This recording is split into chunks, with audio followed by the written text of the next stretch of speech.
학생들 여기 좀 보세요. 학생이 무서워요. 자, 보십시다. 와, 핸드폰 떨고요. 말투가 그랬어. 자, 여기 보십시다. 열기가 어려운 거 아니에요? 옛날에 그랬네. 지금이야 뭐. 관뚜껑 열 준비하고 있는 거지.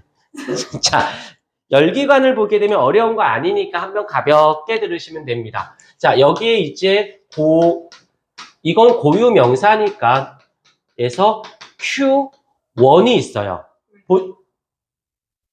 열량. 열을 넣어준 애가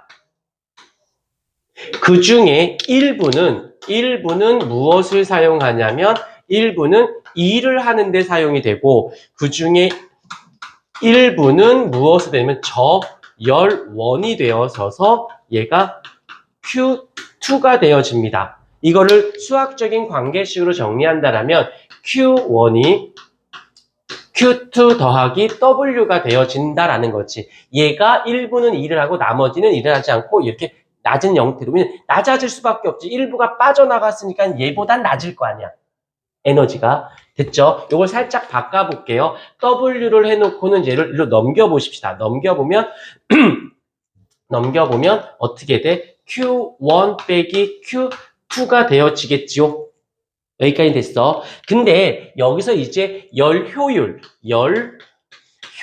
생각해 볼게. 그러면 효율적이라는 말의 뜻은 처음에 공급한 에너지의 효율적이니까 일을 한 거지. 일을 한 거니까 여기에 뭐가 들어가? 분자에 W가 들어가야 되는 거까지 문제가 안 돼. 그러면 여기서 수학적인 접근 1번식이라고 하고 내가 2번식이라고 해보십시다. 그러면 1번식을 2번식에다가 대입을 해볼게요. 그러면 열 효율을 우리가 스몰 2로 쓰는데 이 열 효율은 라지 Q1 분의 W인데 얘를 이렇게 바꿀 수 있을 것 같아.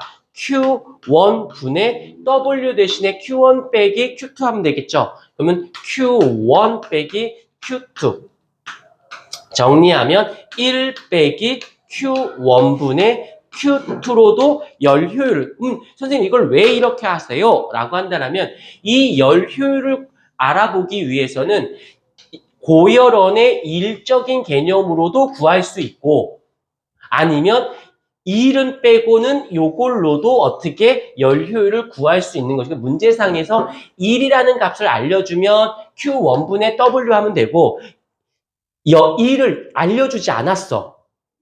이것만 알려줬어. 그래서 열 효율은 그럼 이걸로 쓰면 되고요. 이거랑 이걸 알려줬어. 그러면 어떻게 하면 돼? 이걸로 얘로 풀면 되고 근데 얘를 안 알려주고 얘로 했어. 그래도 풀 수 있겠죠? 그건 니네가 자유자재로 공식을 만들어내시면 되어집니다. 어려운 거 아니니까 됐고 그 다음에 거기 교재 어디냐면은 33페이지를 보시게 되면 2번 열기관의 순환 과정 밑줄 연력학 과정을 거친 후 밑줄 되돌아오는 과정 동그라미 순환 과정이라고 합니다. 동그라미 이상적인 순환 과정에서는 이상적이야. 진짜가 아니라 이상적인 순환 과정 에서는 어떤 일이 발생하냐면 처음 상태로 되돌아오므로 밑줄 열기관의 내부 에너지는 변화가 없다 했을 때 이 이상적인 열기관에서는 내부의 에너지가 어때? 다시 변하지 않고 이상적이면 갔다 돌아오는 가역 반응이야.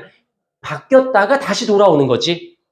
그러니까 내가 내부 에너지를 1로 줬어. 그럼 내가 줄었을 거 아니야. 그러면 그 일한 게 다시 돌아온다면 다시 원래 상태가 되겠지? 근데 생각해보자. 그게 현실적으로 가능해? 불가능해? 빠져나가면 돌아오지 않는다니까. 이상적인 건 가역 반응이야. 그러기 때문에 이래. 하지만 현실에서는 가역이야? 비가역이야? 비가역 반응이기 때문에 이렇게 된다라는 거. 그래서 그러나 또 동그라미 실제 열기관 동그라미 쳐서 일을 하면 내부 에너지가 증가하여 열 효율이 낮아지는 경우가 있다. 일을 하게 되면 내부 에너지가 증가해. 그래서 효율은 떨어지게 되어진다라는 거예요. 그러니까 뭐냐면 얘를 내부 에너지라고 생각을 해준다라면 얘가 늘어나면 늘어날수록 얘 값은 어떻게 될 수밖에 없어? 줄 수밖에 없죠. 그럼 분모가 있는데 얘가 줄어드니까 효율은 떨어질 수밖에. 얘가 늘어나면 얘가 줄어들기 때문에 얘가 같이 줄어들 수밖에 없어요 라는 뜻이에요. 별로 어려운 이야기는 아니다라는 거. 그래서 거기서 표에다가 한번 별표를 한번 쳐주시고요. 표에다가 별표를 요거는 우리가 연력학 제1법칙에서 배웠던 부분을 그대로 적용하시면 되어집니다. 뭐 어려운 이야기 아니니까. 그다음에 이제 다 끝났어. 그다음에 거기서 보게 되면 어디냐면 34페이지를 보시게 되면 자, 밑줄 열기관의 열효율이라고 돼 있어서 어쩌고저쩌고 박스 공식 보이죠? 거기다 박스 동그라미 한번 쳐보자. 이게 여기에 있어. 여기에 있는 내용이에요. 신경 쓰지 않으셔도 되고 그 다음에 거기에 카르노 기관이라고 되어져 있는 걸 잠깐만 볼까? 카르노 기관. 카르노 기관에서 보게 되면은 얘가 이상적인 열기관이라고 해서 동그라미 3번을 보세요. 카르노 기관은 고열원과 저온의 온도 차이를 크게 하여 밑줄 열효율을 높일 수는 있지만 열효율이 1이 될 수 없다. 얘는 어떤 거? 1에 가까운, 즉 열효율이 높은. 그러니까 사실은 이 카르노 기간, 자 그대로 갈게. 다음 페이지를 잠깐만 볼게요.